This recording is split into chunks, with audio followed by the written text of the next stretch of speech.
This particular night, things were pretty normal.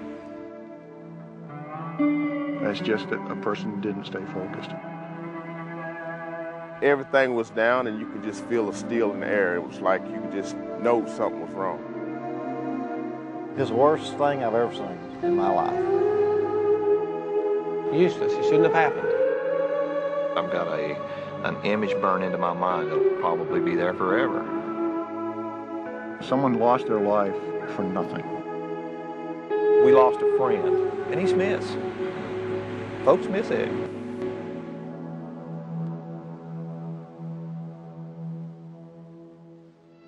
On January 18th, 2001, Eddie Adams, OSB mill shift electrician in Elkin, North Carolina, lost his life as a result of burns received from the explosion of a 2300-volt starter. Eddie left behind his wife, 2 children, and countless friends. Eddie's friends and co-workers produced the following program in order to share their thoughts and to prevent a tragedy like this from ever happening again. As we go through this door, we're entering the MCC room number 1, which is the location of the starter can. Well, anytime you go in the MCC room, you're supposed to have a partner. And anytime you've got a job and you can't do it safely yourself, you have to ask for somebody to take, hey, come help me a little bit. And that's one of the first mistakes Eddie made. He came in here, which is the same room, by himself. Nobody even knew where he was at. I'm not saying that nobody never goes in there by themselves, I'm sure they think, well, maybe I can fix this right here real quick. I'll go check it out. As we come through the MCC room, we have most of our 480-volt cans located in this area. As we get down further toward the end of the MCC room, all of our 2300-volt and high voltage type of starter cans are located down in this area. They had an issue with the hog motor cutting out, and that's what Eddie was working on at the time of the fatality. Hog grinds up our bark and waste material. The hog was down, and the hog had failed. It wasn't a tremendous upset condition. It wasn't a life or death situation. It wasn't something that was so critical to the process that it had to be done right now. This is the actual starter can that Eddie came to work on. As you can see, it's no longer in operation. When we were at the point that we were able to go ahead and start putting the equipment back online, this was damaged to the point that we couldn't use it any longer. When Eddie came in to work on this piece of equipment, he had to have pulled the handle down on the starter to do a lockout. This particular piece of equipment, you can't open the door unless you disconnect the breaker. There's no way that you can open that can without throwing the disconnect down. You can't do it. So he throwed it down. He did that part right. But once he got in there, he throwed the breaker back up. So then it was live. When he did that, he used a multimeter and was using a multimeter, and we feel like that maybe he was trying to check the fuses to see if he had a blown fuse. He thought he was on 600 volt, had a 600 volt meter, put it across phases of a 2300 volt system. Even though it was marked all over it, and there were all kinds of indicators used in a 2300 volt panel, he didn't recognize it. You can't check 2300 volts with a 1000 volt meter. As he attempted to do that, whatever he did inside this box created an arc with an explosion. And as the explosion, or as the starter exploded, of course, a ball of fire came out into Eddie's face. We found Eddie's hard hat here on the floor, along with his multimeter that had blown up. It had melted. We know that from the impact that Eddie was slammed into this cabinet here. We also found evidence of some tissue and some hair on this panel itself. When the explosion took place, every light in the mill went off, so we feel like it was probably dark in here for a few seconds, and Eddie was on fire. The dryers started on fire. They got fire suppression signals that the suppression system was activated. No one knew what had happened. Most people assumed there'd been a power outage. Well, there had been.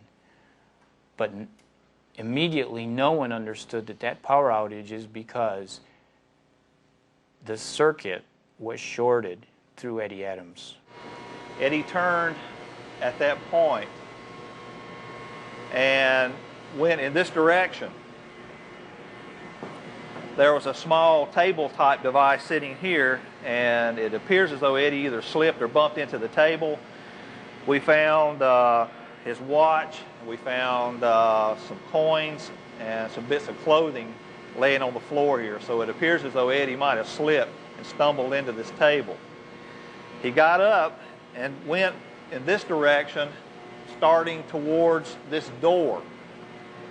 And we feel like that Eddie realized that he was not going to be able to get out this door. So he turned and started back in this direction. There was a roll-around toolbox sitting here with some plastic covers over the top. And as Eddie went by, he swiped that top, and it actually melted the covers there.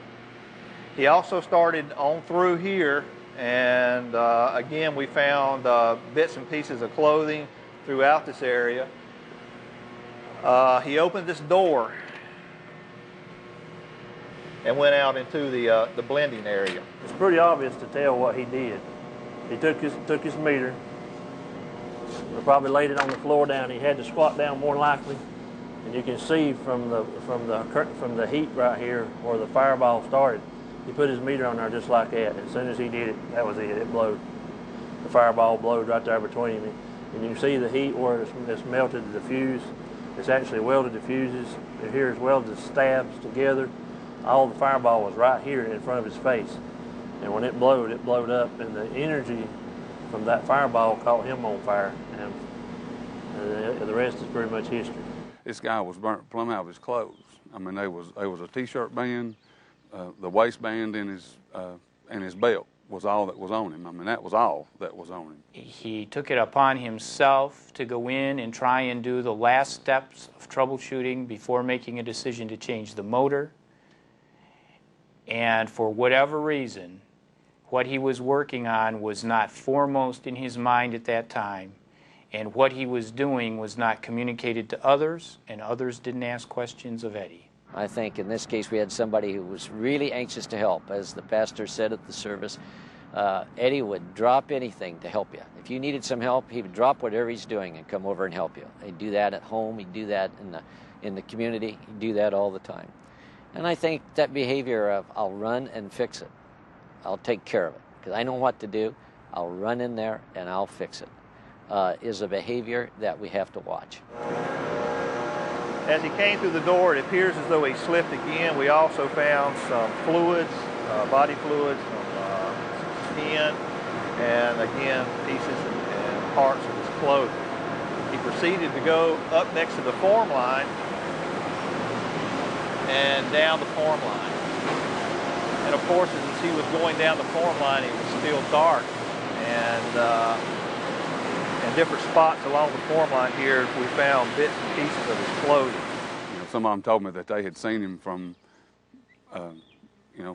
from across the mill, and seen something that was on fire, and thought, well, what is that on fire? And then go to look at it and see that it is somebody. After they put the fire out on Eddie's body, they brought him into first aid room here, where they started to administer first aid. Of course, at this time also, the control room operator was on the phone with the emergency response organizations in the area. Every time the phone rings now after 9 o'clock in the evening, the fear of God runs right through me, because it could be the same phone call again. And boy, that's a phone call that nobody ever wants to get. Jeff and I drove over to Kathy's house. We had to call Kathy from the driveway, inform her that we needed to talk to her. Eddie was conscious, and he was still focused and was able to talk with our first responders and with the EMTs. And really, until we got to Winston and talked to the doctors down there and kind of seen how the trauma team acted when we got to him, or when they got to him, I knew then that this is pretty grim. As he talked with the EMTs that transported him to Winston-Salem, he also told them that he thought he was on 440 or 480, that he had really screwed up big time. Carelessness, really. It was something that you just don't rush into. Anytime you're dealing with electricity, you just don't rush into it. You almost have to try to get hurt. You have to do something that violates the policy, something that violates common sense. You know, you have to do something totally off the wall to get hurt. Again, Eddie was alert and was able to talk with the EMTs as they were transporting him to the hospital. And the next day, Eddie died.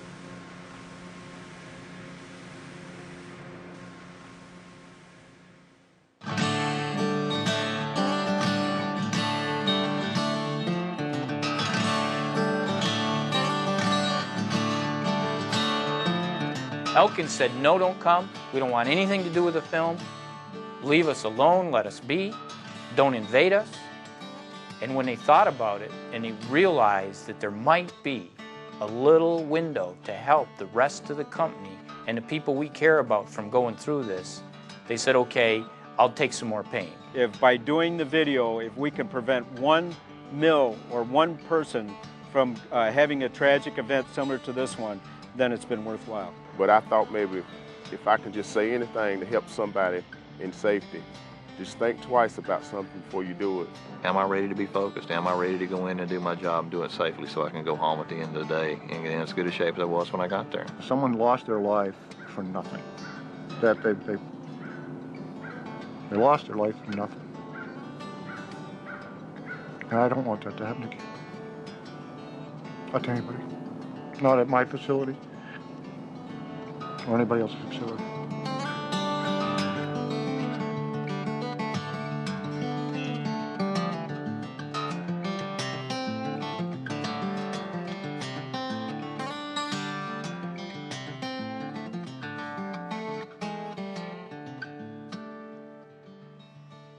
Anytime you want to test your electrical circuits to make sure that they're not energized after you've locked it out and you're going to be working on it, you always want to use 2 meters. One, you use the tick tracer right here, and if below 600 volts, you can hold it without the hot stick. But when you go above 600 volts, you need to hold it with the hot stick.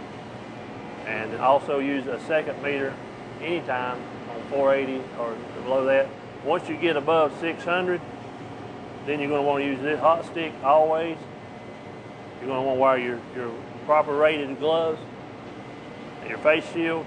And keep in mind too, you always want to partner with you, either one 600 above or below.